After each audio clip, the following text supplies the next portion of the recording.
Formación y estructura del carácter. La parte más confusa de la literatura psicoanalítica es aquella que se ocupa de la formación y estructura del carácter. Fenichel hace la siguiente observación: la descripción de los tipos patológicos de carácter es un tanto confusa. Los diferentes criterios empleados en la clasificación se superponen unos a otros, lo que hace necesarias frecuentes repeticiones. Sería muy provechoso que la caracterología psicoanalítica nos proporcionase una clasificación dinámica. Ya en 1908 señaló Freud la necesidad de formular una teoría general de la formación del carácter. No volvió a hacer esta sugerencia hasta 1931, cuando, tras haber explorado la mente y haberla subdividido en las categorías del ello, el yo y el superyo, planteó la posibilidad de distinguir los tipos de carácter humano según la categoría predominante. Así, habría un tipo erótico en el que la personalidad estaría dominada por las demandas instintivas del ello, un tipo narcisista centrado en el yo, y un tipo compulsivo cuya vida estaría regulada por un superyo que controla su personalidad. Esta clasificación, aparte de la autoridad de Freud, es muy recomendable. El hecho de que no haya sido más ampliamente utilizada se debe a que está basada en la sintomatología y carece de una fundamentación genético-dinámica. El fallo de Freud, al intentar comprender el carácter, consistió en su tendencia a equiparar neurosis y síntoma neurótico. No obstante, lo cual afirma Fenichel, durante las últimas décadas se ha producido un cambio fundamental en el cuadro clínico de las neurosis. En las neurosis clásicas, una personalidad integrada se veía repentinamente perturbada por acciones o impulsos inadecuados.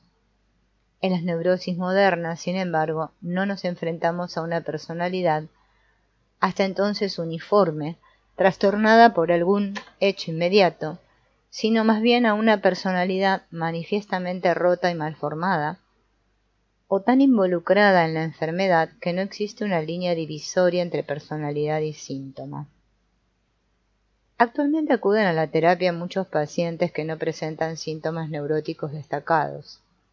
Sin embargo, la neurosis se halla claramente establecida y es fácil de reconocer.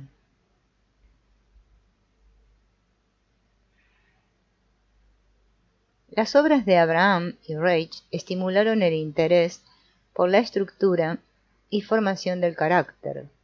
La caracterología de Abraham se basa en un conglomerado de rasgos. Sus tipos de carácter no eran conceptos dinámicos, aunque estaban genéticamente determinados. La base para una caracterología analítica fue establecida por Reich con la publicación de Análisis del Carácter en 1933. En este libro se estudia por primera vez en todos sus aspectos la cuestión de la caracterología analítica. En primer lugar, expone claramente la función económica del carácter. Desde un punto de vista económico, el carácter en la vida cotidiana y la resistencia en el análisis desempeñan las mismas funciones: evitar el displacer, establecer y mantener un equilibrio psíquico, aunque sea neurótico, y absorber las energías reprimidas.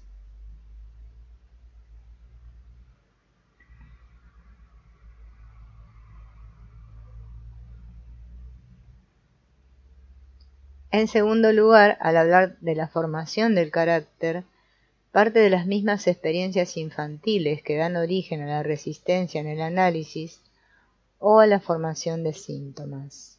De hecho, el carácter constituye la mayor resistencia a la terapia analítica. Las situaciones que dan lugar a la aparición de la resistencia del carácter en el análisis son duplicados exactos de aquellas situaciones de la infancia que pusieron en marcha la formación del carácter. Por esta razón, descubrimos en la resistencia del carácter una función defensiva y una transferencia de las relaciones infantiles con el mundo exterior. En tercer lugar, el libro contiene una clara exposición de la técnica del análisis del carácter. Por último, Reich presenta una serie de casos detallados a fin de ilustrar los tipos de carácter más importantes. Podemos disponer de modo esquemático los diferentes tipos de carácter, de manera que obtengamos un cuadro general de los principales trastornos neuróticos. Semejante disposición presupone una relación entre los tipos de carácter y un cierto modelo de desarrollo. ¿Sería posible entonces formular una teoría genético-dinámica de la formación del carácter que nos sirviera como dicho modelo? La estrecha relación existente entre la estructura del carácter y el desarrollo del yo halló su expresión en la concepción de los caracteres oral, anal y genital de Abraham. La mayoría de los analistas están de acuerdo en que si los tipos de carácter han de tener un significado, éste ha de estar relacionado con la estructura del yo. Ciertamente ello constituye una base razonable para el establecimiento de una caracterología dinámica y analítica, pero nos enfrenta al problema de tener que clarificar nuestros conceptos acerca de la estructura del yo. El carácter genital, tal como lo describe Abraham, es esencialmente no neurótico. Reich también emplea el concepto de carácter genital como símbolo de salud, en contraposición al carácter neurótico. Pero existen muchos individuos con una estructura libidinal que ha alcanzado la fase genital de organización del yo y que no obstante son neuróticos. En realidad, si nos atenemos a las últimas teorías de Freud, expuestas en Más allá del principio del placer y el malestar en la cultura, hemos de admitir que en las condiciones de vida civilizadas resulta imposible una salud emocional absoluta. Las consideraciones teóricas indican que la fase anal no es una fase natural del desarrollo normal del yo. Freud recuerda la observación de Abraham de que desde un punto de vista embriológico, el ano corresponde a la boca primitiva, desplazada hacia abajo hasta el final del intestino. El ano comienza a funcionar al mismo tiempo que la boca, no después. Si el niño no controla voluntariamente los esfínteres en los primeros días de vida, de hecho posee cierto control, tampoco controla todos los movimientos de la boca. Los dos extremos del tubo digestivo se desarrollan simultáneamente. Por regla general, ambos extremos se ven igualmente perturbados. La madre, que es rigurosa en cuanto a la limpieza de los excrementos, suele ser estricta en lo que se refiere a la alimentación. Cuando el trastorno es grave, afecta a todo el tubo digestivo, produciendo náuseas y vómitos arriba y estreñimientos y diarreas abajo. La mayor parte de los niños que crecen en ambientes civilizados padecen un cierto grado de trastorno de la función anal. El intento por parte del niño de lograr el control de los esfínteres a una edad demasiado temprana da lugar a espasmos y tensiones en los músculos, glúteos y el tendón de la corva. Ello produce un bloqueo de energía que sobrecarga la zona y crea un erotismo anal puramente patológico. Por tanto, aunque esté justificado hablar de tendencias anales, nos equivocamos si a la función anal le asignamos una posición independiente en la organización natural del yo. Por supuesto, si admitimos la existencia de tendencias destructivas innatas en el niño, el desarrollo de la dentadura puede ser considerado como un signo ominoso. Ensuciar los pañales también podría ser interpretado como un comportamiento sádico anal. Sin embargo, el instinto de muerte de Freud no constituye una valoración acertada de las tendencias agresivas del organismo vivo. Ello no quiere decir que en el niño no se desarrollen tendencias destructivas. Analíticamente, estas pueden ser descritas como una interferencia con las necesidades y ritmos naturales del niño, y esto es lo que queremos evitar. Del mismo modo puede darse una estructura sádico-anal de carácter, pero no se corresponde con ninguna fase natural del desarrollo del yo, y no debe por tanto ser empleada como un tipo genérico de carácter.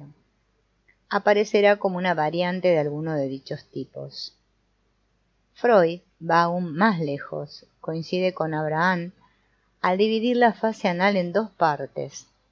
En la primera de ellas existen tendencias destructivas a aniquilar las cosas y deshacerse de ellas, mientras que después predominan las tendencias amistosas hacia el objeto orientadas a poseer y retener las cosas. Ninguna razón de peso nos obliga a considerar estas tendencias como de naturaleza biológica o como algo más que productos de un determinado proceso cultural.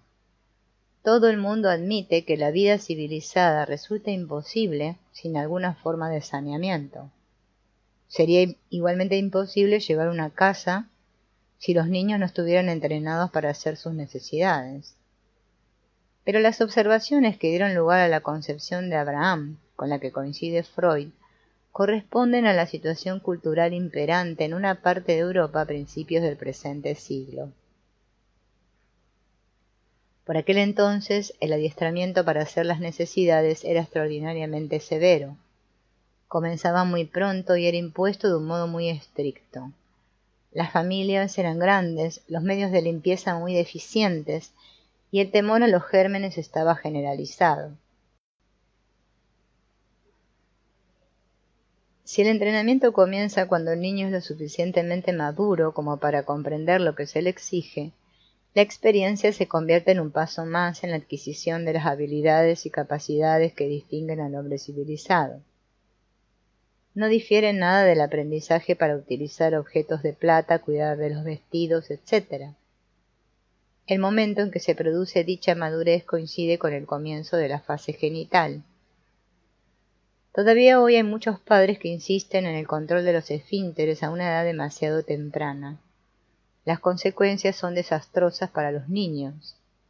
El nervio motor del músculo externo del esfínter anal no se milianiza hasta una época más tardía, por lo que no es posible ejercer control sobre dicho músculo demasiado pronto.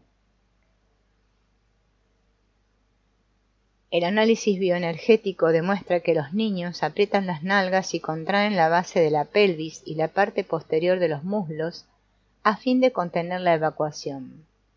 Al ser una posición dolorosa da lugar a graves conflictos. Al rebelarse contra la presión de los padres, el niño manifiesta tendencias destructivas. Esta es la primera etapa. Por ser más fuertes, los padres ganan la lucha y el niño se ve obligado a someterse. Entonces, en una segunda etapa presentan tendencias retentivas. Lo que ha sucedido es simplemente que el temor al movimiento es más fuerte que su necesidad natural de evacuar. El niño padece frecuentes estreñimientos y los padres intervienen una vez más con laxantes, enemas u otros medios a fin de resolver el conflicto neurótico. Todo el problema podría evitarse con comprensión y paciencia. Esta división de los modelos de comportamiento en dos tendencias opuestas es característica de Freud. La fase oral se divide también en dos períodos separados por la aparición de la dentadura. En el primer período se da únicamente una posesión oral, sin que exista ninguna ambivalencia en la relación con el objeto, es decir, con el pecho de la madre. La segunda etapa, que se distingue por el comienzo del mordisqueo, podría denominarse etapa sádico-oral.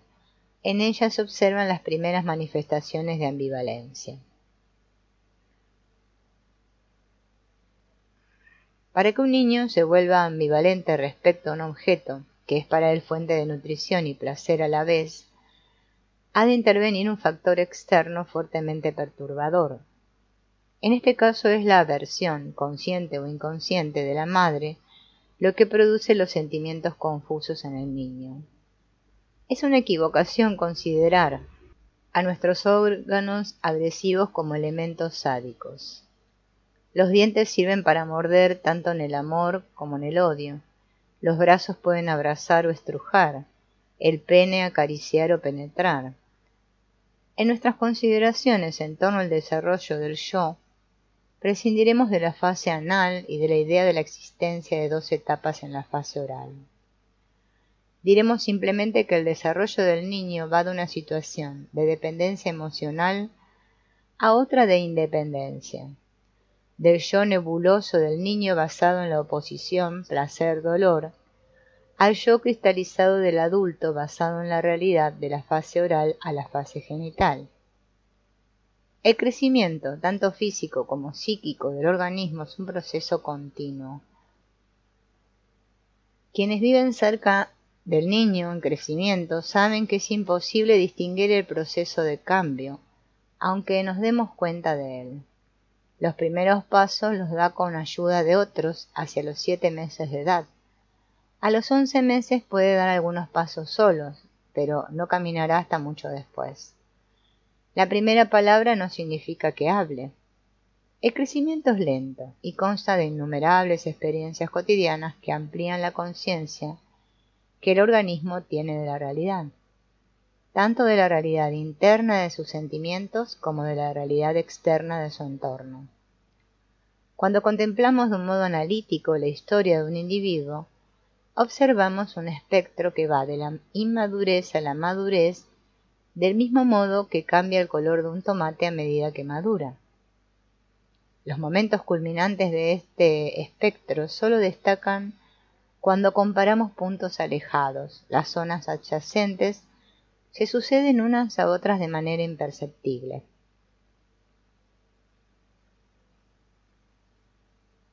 El niño recién nacido se encuentra completamente indefenso desde el punto de vista biológico y depende por entero de la madre para su mantenimiento.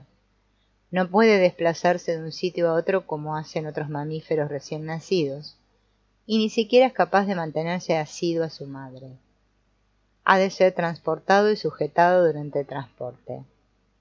Lentamente va adquiriendo fuerza y coordinación. Primero se sienta, más tarde es capaz de ponerse de pie y después comienza a andar. Pero incluso a la edad de 3 años, en que ya es capaz de correr y jugar, sigue necesitando cuidados. Trata de que le transporten y lo consigue. Si cae, ha de ser levantado. Biológicamente, la dependencia del niño es prolongada. No alcanza la madurez biológica hasta la pubertad. Al final de este periodo de crecimiento físico está prácticamente completo. La función sexual se halla bien establecida a nivel genital. El desarrollo emocional no sigue una progresión lineal.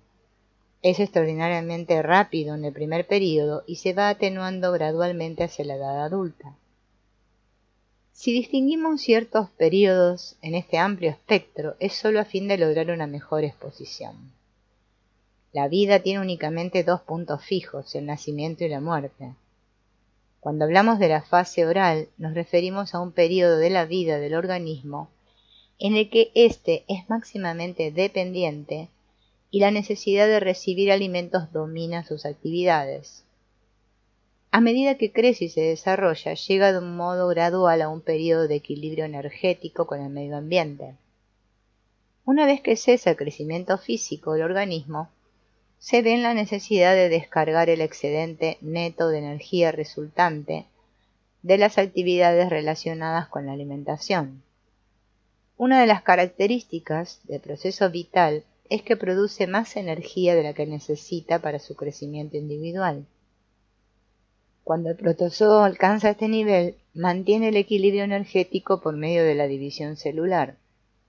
En el metazoo, esa función la desempeñan la sexualidad y la reproducción. Designamos esta fase de la vida del individuo como la fase genital. Los procesos vitales son continuos. La genitalidad no emerge hecha y derecha como Minerva de la frente de Júpiter. No sabemos a qué edad toma el niño conciencia de sus genitales por primera vez, pero seguramente ocurre el comienzo de la fase oral de su existencia. Al año de edad o antes, el niño puede tener una erección completa. A partir de los 2, 3 o 4 años, los niños demuestran un considerable interés por la actividad genital. Es evidente que esta función madura con lentitud. Sin embargo, hay una edad que varía para cada niño en la que éste entra en la fase genital. Poco después, la genitalidad queda establecida, aun cuando la función no esté madura. A partir de entonces, la supremacía de los genitales aumenta a medida que el organismo gana en fuerza, control y coordinación de movimientos. A medida que disminuye la oralidad, la genitalidad aumenta. Podemos equiparar la oralidad a la dependencia y la genitalidad a la independencia. En el período que va del nacimiento a la adolescencia, hay algunos hechos que señalan los cambios fundamentales: la dentición a los 6 o 7 meses, el inicio de las funciones de andar y hablar, el control de los esfínteres, el interés por otros niños y el juego con ellos, el ir a la escuela, la dentadura permanente, etc. Si fuésemos capaces de adaptar las exigencias culturales que le planteamos al niño a su ritmo natural de crecimiento y desarrollo, evitaríamos buena parte de los trastornos mentales. Cualquier interferencia grave con el proceso de crecimiento da lugar a un problema patológico en el carácter que puede durar toda la vida. Ahora veremos qué formas adoptan estas interferencias. Dijimos que el niño al nacer depende de la madre para su amamantamiento. Este consiste en algo más que en la simple alimentación. El niño necesita cariño, seguridad, aportes narcisistas. A este respecto, pueden verse los estudios de René Spitz sobre los efectos de la privación en el niño, que incluso puede llegar a perder la vida. La relación del niño con su madre es de carácter libidinoso, pero entraña un proceso energético. El contacto del niño con el sistema energético de la madre excita la energía de su propio sistema y la hace fluir hacia el punto de contacto. Si éste está en el pecho, la carga de energía en la boca del niño es muy grande. La pulsación longitudinal desde el centro hacia los extremos ha dado comienzo. El principio de realidad ha empezado a actuar aún cuando el niño no sea de momento consciente de la realidad externa que constituyen el pecho y el pezón. El crecimiento, la maduración y el establecimiento de la base bioenergética del principio de realidad siguen una conocida ley biológica. El desarrollo avanza de la cabeza a la cola. El niño necesita el contacto físico con su madre, tanto como el alimento o el aire. Como mejor se logra la intimidad necesaria es a través de la lactancia. La sustitución del pecho por el biberón debilita mucho el contacto. Cuando al niño apenas se le atiende, la pérdida de contacto con la madre constituye una grave privación. Desde el punto de vista bioenergético, la lactancia tiene muchas otras ventajas sobre el biberón. El lactante tiene mayor control sobre la ingestión de alimento que el niño alimentado con biberón. Puede tomar la cantidad que desee. Más importante, sin embargo, es el hecho de que el pezón es succionado profundamente hacia el interior de la boca por la acción de la lengua contra la parte posterior del paladar duro. La tetilla de goma es succionada generalmente con los labios. El primer procedimiento es más activo que el segundo. Aquí surgen los principales interrogantes. ¿De cuánto contacto con la madre precisa el niño para evitar cualquier sentimiento de privación? Y como corolario, ¿durante cuánto tiempo ha de continuar la madre protegiendo, alimentando y cuidando al niño? Las respuestas exactas dependen de cada niño concreto. No obstante, podemos dar una idea aproximada. Solo el niño sabe o siente realmente cuánto contacto necesita. Algunos necesitan más que otros. El bebé expresa sus necesidades por medio del llanto. Un niño puede expresarse vocalmente o por medio de gestos. Todo niño que llora precisa de cierta atención. Dejar que un niño llore sin atenderlo origina en él un sentimiento de desesperación y desamparo.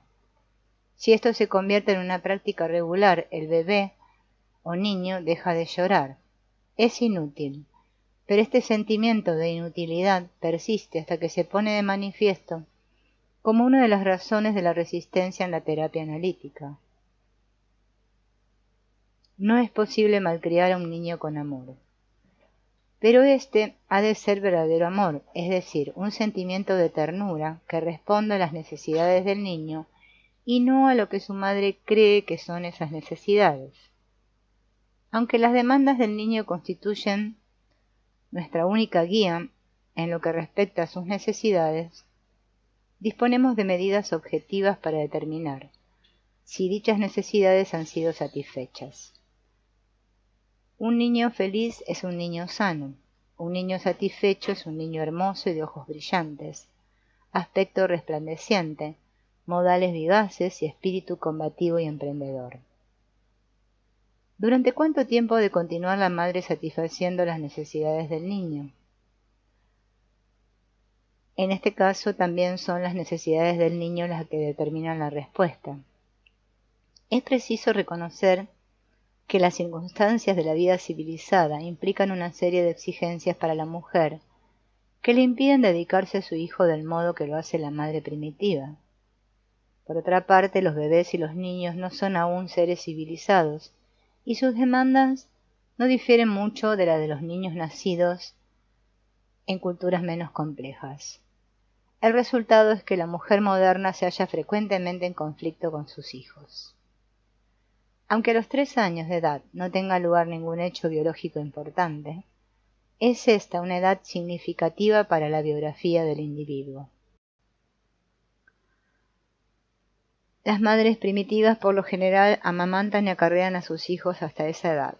A los 3 años aproximadamente el niño adquiere el control de los músculos de los esfínteres, una buena coordinación motora y una comprensión suficiente del lenguaje hablado. A esta misma edad el niño comienza a dar muestras de cierto sentido de independencia y de un sentimiento de responsabilidad respecto de sus propias necesidades. La investigación psicoanalítica ha demostrado que el complejo de Edipo se inicia aproximadamente en este periodo. Estas consideraciones nos llevan a la conclusión de que aproximadamente a esta edad queda establecida la función genital. Desde un punto de vista bioenergético, ello significa que la oscilación longitudinal de la energía está ahora fijada en la cabeza y los genitales. El problema planteado por la creciente independencia del niño está biológicamente ligado a su genitalidad en desarrollo. El conocimiento de la estructura y de los tipos de carácter lo obtenemos mediante la observación clínica. Por ejemplo, cuando el comportamiento del individuo se caracteriza por los sentimientos de privación, acusado temor a la pérdida del objeto amoroso, vacío interior y desesperación, hablamos de una estructura de carácter perteneciente a tipo oral. Estos individuos son dependientes en sus relaciones. Están sujetos a grandes fluctuaciones en su estado de ánimo, que van desde la alegría hasta la depresión. Para producir semejante estructura de carácter es preciso que la privación sea grave y que tenga lugar en los primeros 6 meses de vida. Si la privación no es tan grave o se produce más tarde, la estructura del yo será más fuerte y desarrollada, pero presentará cierto grado de oralidad en forma de rasgos orales. La base bioenergética de esta estructura de carácter es la debilidad de la oscilación longitudinal de energía. Ni la cabeza ni los genitales se hallan fuertemente cargados. La función de realidad está condicionada por la actitud del entorno. El carácter oral solo acepta la realidad si ésta le es favorable. Un medio desfavorable es rechazado, si bien no se da una negación de la realidad como la que encontramos en la esquizofrenia. Comparemos ahora la descripción anterior con la situación del niño que no sufre ninguna frustración grave hasta después de haber cumplido los 3 años de edad. Esta es la época en la que el niño supera la primera infancia y da muestras de cierta independencia. Como es capaz de hablar y de comprender el lenguaje hablado, los padres esperan que comience a obedecer sus órdenes. Tiene que ser instruido. La masturbación y los juegos eróticos le son prohibidos. Se hace hincapié en la cortesía y los buenos modales. Desgraciadamente el niño tiene ideas distintas. Su independencia recién descubierta y su interés consciente por los genitales le llevan a entrar en conflicto con sus padres. Aunque uno no quisiera pegar a un bebé, el niño de 3 o 4 años suele recibir lo suyo con regularidad. Si la función genital ha quedado firmemente establecida, no se produce retraimiento de la realidad. El niño hace frente a la frustración, la privación y la presión mediante un mayor endurecimiento. La energía no se retira de la cabeza ni de los genitales. El niño puede ocultar su interés genital, reducir su carga o mostrarse abiertamente desafiante, pero nunca se da por vencido. Esto es lo que queremos decir cuando afirmamos que aproximadamente a esa edad la oscilación bioenergética queda fijada en ambos extremos. El endurecimiento produce rigidez, tanto física como emocional, y los diversos tipos de carácter pertenecientes a este grupo se distinguen por la inflexibilidad de la estructura de su yo. Por ser la rigidez su característica más sobresaliente, denominamos a este tipo estructuras rígidas del carácter. Este amplio grupo comprende varios tipos clínicos: el varón fálico narcisista, la mujer histérica, el carácter compulsivo, el neurótico obsesivo, el carácter anal, etc. Todos estos subgrupos clínicos tienen como denominador común la rigidez estructural, tanto desde el punto de vista caracterológico como somático. El tipo rígido de carácter difiere mucho del tipo oral. Mientras el carácter oral se aparta de la realidad, cuando ésta ofrece condiciones desfavorables, el carácter rígido se pone aún más tenso, pero mantiene el contacto. Por esta razón, los sujetos pertenecientes al grupo rígido se suelen desenvolver bien en el trabajo y están poco sujetos a las fluctuaciones del estado de ánimo. Constituyen el grupo que anteriormente fue descrito como tipos de bloqueo afectivo, en contraposición a la impulsividad que distingue el carácter oral. A causa de la rigidez, la motilidad se encuentra disminuida y el individuo padece sensaciones de falta de vitalidad, pero no de vacío interior. El grado de rigidez varía, naturalmente, de un individuo a otro y en un mismo individuo en diferentes circunstancias. Fenichel observó esta diferencia de reacción. En los casos extremos, la rigidez es total. En otros, no tan extremos, se conserva una relativa elasticidad, de forma que el rasgo de la rigidez aparece acentuado en las situaciones de angustia y parcialmente relajado cuando una experiencia de seguridad o placer le permite al sujeto bajar la guardia.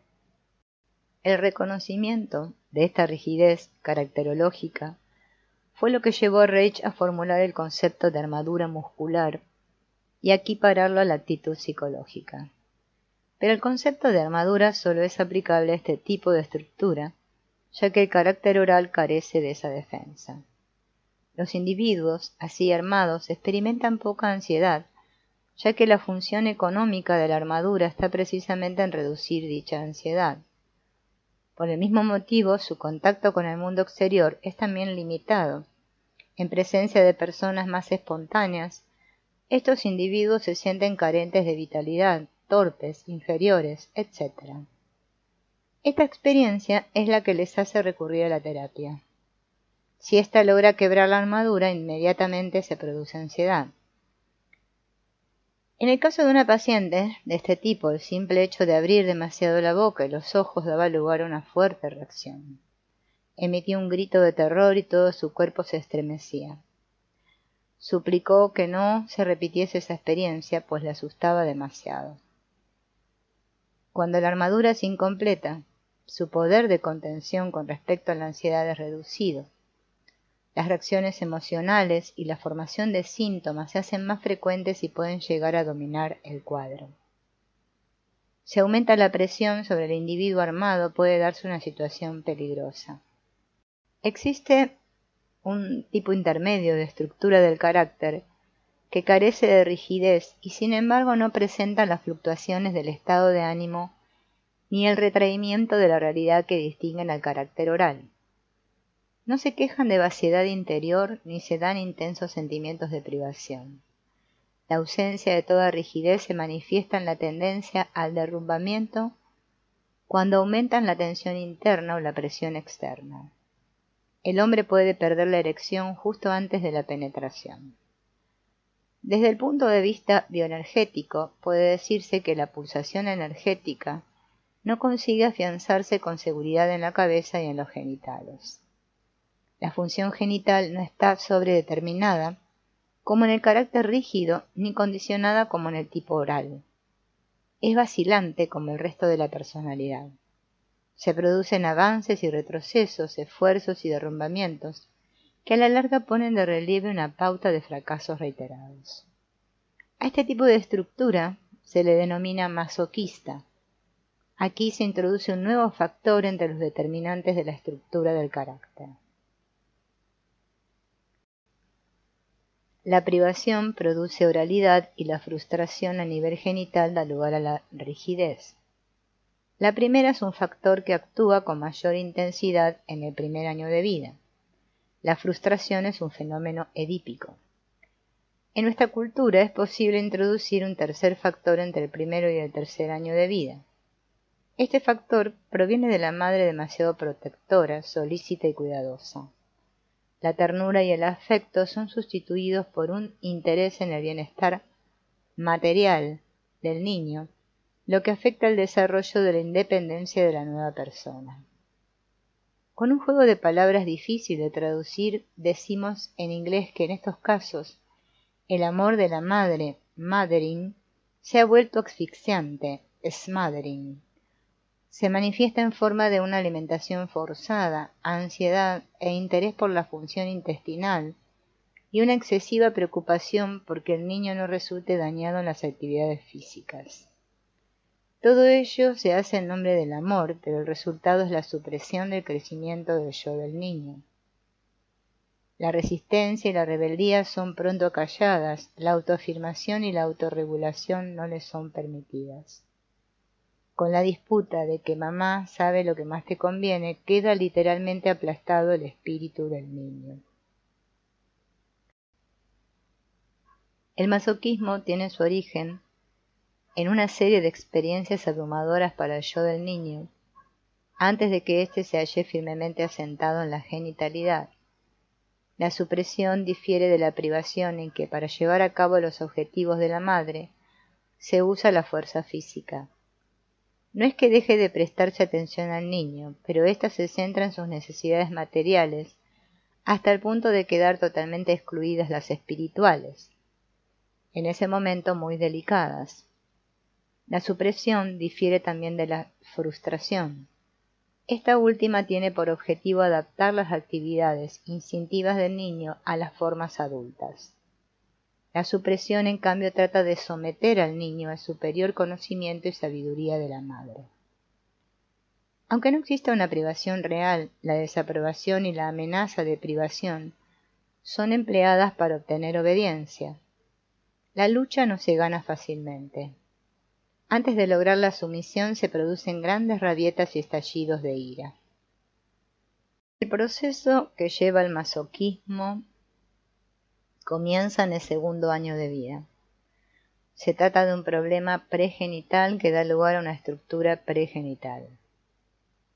Denominamos estructura masoquista del carácter a una pauta de comportamiento caracterizada por el esfuerzo y el derrumbamiento, la tentativa y el fracaso. Su característica fundamental es el temor a cualquier forma de autoafirmación. El carácter oral se afirmará a sí mismo si existen condiciones favorables. El carácter rígido se afirma de un modo impetuoso y compulsivo. La compulsión no es un rasgo característico del masoquista, sino una formación reactiva. En el masoquismo se produce una intensa ansiedad en todas aquellas situaciones que requieren agresión.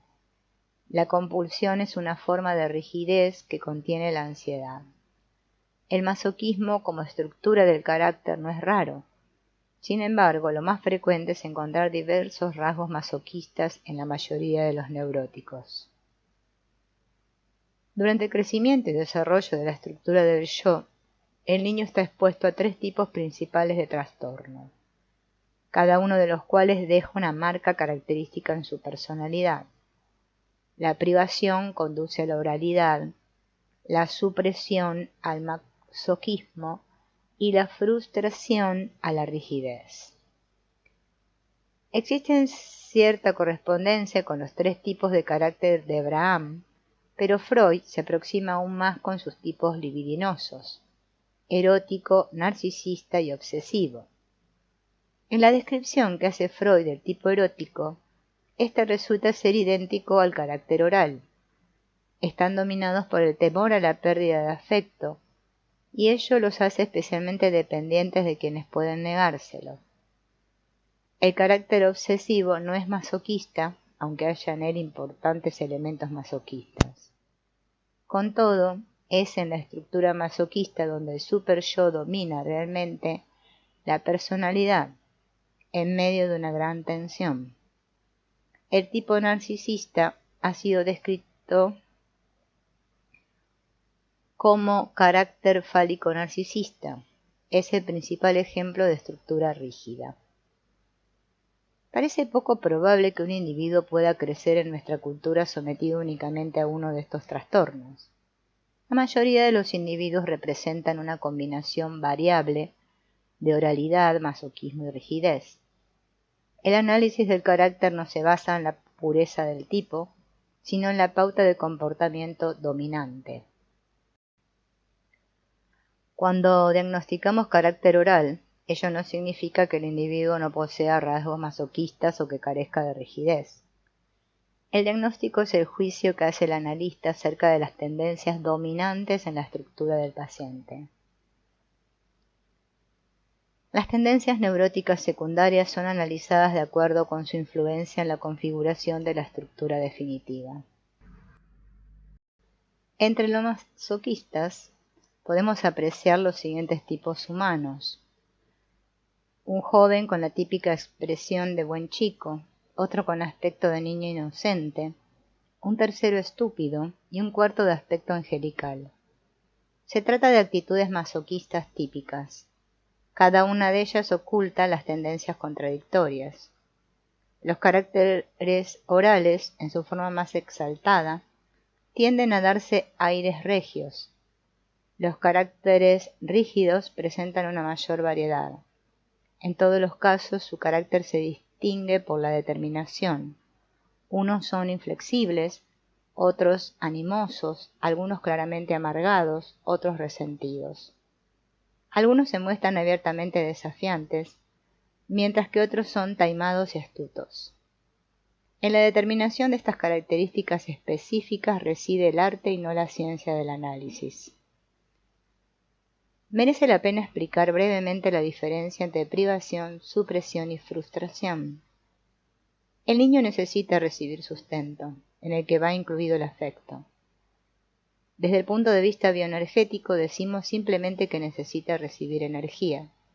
Si esta energía no se halla disponible, se produce la privación. A la edad de 3 años aproximadamente el niño depende menos de los adultos para recibir energía. Todavía puede padecer privación, pero esta es menos grave. Cada vez siente mayor necesidad de expresar su afecto, de descargar energía. Cuando la necesidad de descarga aumenta, ya sea al jugar con otros niños, o en lo que se refiere al afecto hacia los adultos de su entorno inmediato, entra en la etapa genital. Su líbido, anteriormente orientada hacia el interior, se dirige ahora hacia el mundo y necesita un objeto.